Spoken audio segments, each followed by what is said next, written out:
प्रदेश के बदायूं में 2 मासूम बच्चों की हत्या हुई। हत्यारे मोहल्ले के ही रहने वाले थे। डबल इंजन वाले उत्तर प्रदेश में वैसे तो रामराज है, लेकिन हत्याएं, बलात्कार बिल्कुल वैसे ही हो रहे हैं जैसे पहले होते थे। बदायूं में हुई मासूमों की जघन्यतम हत्याएं भारत की मीडिया डबल मर्डर कहकर 100 की रफ्तार वाली न्यूज में निपटा देता। अखबार ऐसी खबरें प्री चापलूसी वाले पैकेज के तहत हेडलाइन नहीं बनाते, लेकिन बदायूं का यह निंदनीय डबल मर्डर बीजेपी की सेवा में सदैव समर्पित मीडिया के लिए कुछ खास था, क्योंकि यहां मारने वाले 2 जल्लाद मुसलमान थे। आज मैं प्रज्ञा मिश्रा बदायूं कांड का पूरा विश्लेषण करूंगी और दूध का दूध और पानी का पानी करूंगी। जैसे ही मालूम चला कि हत्यारे मुसलमान हैं, वैसे ही ऐसे लगा जैसे गोदी मीडिया की मनचाही मुराद पूरी हो गई हो। हिंदू मुस्लिम का जहर घोलने वाले लोग एक्टिव हो गए, नफरत फैलाने वालों की बाढ़ आ गई।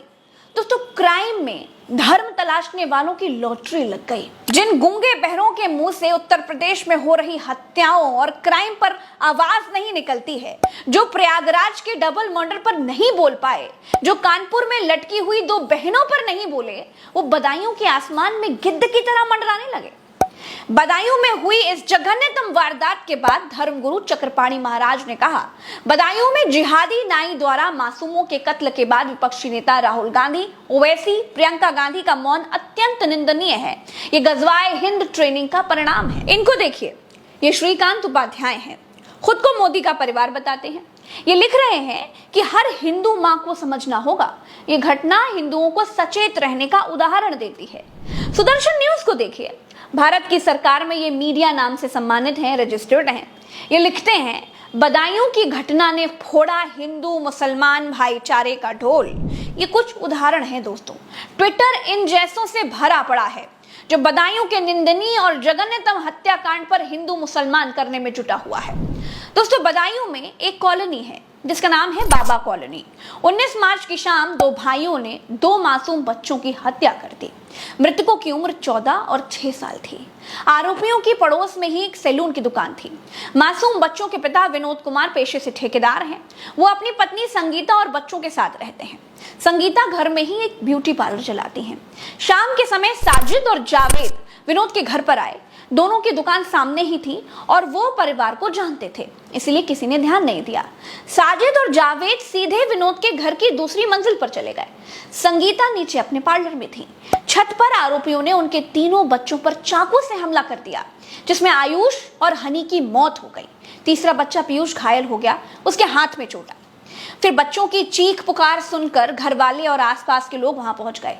तब तक आरोपी भाग गए। तीसरा बच्चा पीयूष घटना का चश्मदीद है। पुलिस ने एफआईआर दर्ज की है। एक आरोपी का एनकाउंटर कर दिया गया है, जबकि दूसरे को गिरफ्तार किया गया है। इस वारदात की जांच कई एंगल पर की जा रही है, लेकिन चुनाव के मौसम में जांच से पहले एक ही एंगल सबसे पहले सेट कर दिया गया है, और वो है हिंदू मुसलमान का एंगल। दोस्तों, बदायूं के आसमान में हिंदू मुसलमान के नाम पर मंडराने वाले गिद्धों ने प्रयागराज में 2 मासूम बच्चों की हत्या पर कुछ भी नहीं बोला। कानपुर में 2 बहनों जिनके साथ पहले सामूहिक गंदा काम किया गया, उसके बाद दोनों ने सुसाइड कर लिया। इस घटना पर किसी को दर्द नहीं हुआ। इतना ही नहीं, उन बच्चियों में से एक के पिता ने तो आत्महत्या कर ली। सब मुंह में दही जमाए बैठे रहे। क्यों जानते हैं दोस्तों? क्योंकि इन घटनाओं में मरने वाले भले 2-2 ही थे, लेकिन कानपुर और प्रयागराज में हिंदू मुसलमान का एंगल नहीं था। धार्मिक ध्रुवीकरण करने वाले गिद्धों के लिए कोई मसाला नहीं था। क्या वो घटनाएं नहीं थी? क्या उन घटनाओं में न्याय की जरूरत नहीं थी? लेकिन गोदी मीडिया और धर्म के ठेकेदारों ने वहां अपने होठ इसलिए सिल लिए क्योंकि वहां लोगों को भड़काने का, लोगों को बांटने का कोई कारण नहीं मिल रहा था।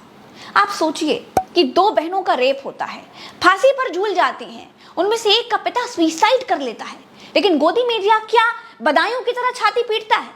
नहीं पीटता है।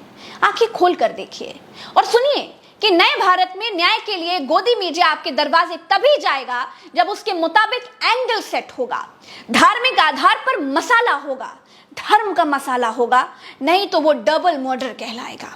और तो और उसमें धार्मिक एंगल है तो फिर हत्यारे जिहादी हो जाएंगे और गोदी मीडिया हत्या के तरीके को अपने हिसाब से डिस्क्राइब करेगा, जिससे आप भड़क सकें। कानून हाथ में लेने वालों को कड़ी से कड़ी सजा मिलनी चाहिए। वो आतिफ हो, अमर हो, अमन हो कोई भी हो, उसे धर्म के आधार पर छूट नहीं मिलनी चाहिए। इस सच्चे एनालिसिस वीडियो में इतना ही। आज मैं आपकी आंखें खोल रही थी कि गोदी मीडिया किस तरीके से अपने एंगल सेट करता है और लोगों को भ्रमित करता है। अभी के लिए इतना ही, चलते हैं। राम राम, दुआ सलाम, जय हिंद।